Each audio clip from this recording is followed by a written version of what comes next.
I'm Austin Edsel. I grew up in a small town, Hennessy, Oklahoma. I've been in addiction for the last 10 years or so. Started with drugs and then it's moved to alcohol for the last 3 years. Pretty hard before I got into HIA. I'm Janelle Riddle. I am the proud mother of Austin Edsel. Such a great kid. Had everything in the world going for him and had a great home life and a great family. He fell into a pattern of this drugs and it was just more and more. He couldn't control it anymore.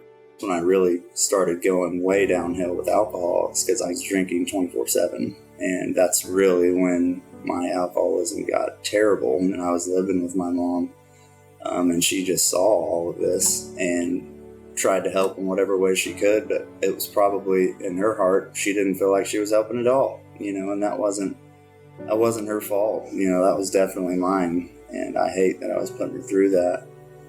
I think he was scared, and I think he knew that he had to do something or he was going to die. I knew that, but I don't think that I was really ready to quit. This last treatment that I went into, I finally was ready. And while I was in that treatment, my mom and my stepdad had been looking around for maybe a sober living, and they talked to me about HIA. So when Austin did get to go into the HIA program, I was so thankful that he could get some scholarships. And that was so helpful to me because I had already had to fund so much.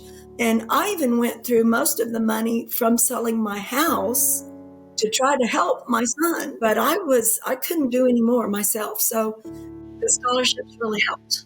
And it sounded like a good plan rather than just trying to fix things myself, which has not worked in the past at all. But honestly, before I got into the program, I didn't even know what it meant to have a real relationship with God. And that's big part of this program that I love and it's changed my life is involving God with everything. Okay. So Austin, first of all, I am so very proud of you because this has been hard, but you've done it.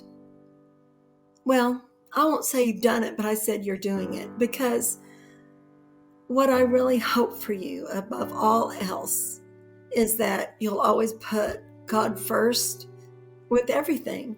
Because if He is first and He is your priority, then everything else will always fall into place. And with that being said, I hope that you stay active with your church family and that you become a leader.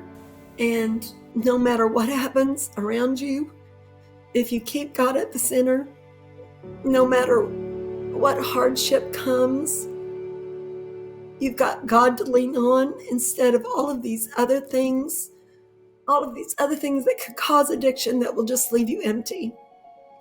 God never will leave you empty. He'll always fill those voids and He'll always heal. It'll take time sometimes, but if you'll lean on Him, He will always be there for you. And I just hope you can live your best life through Him. That's my biggest hope for you.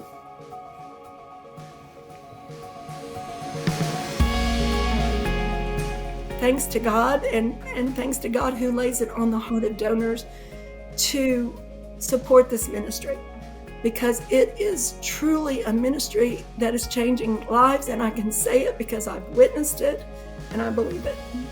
So, thank you.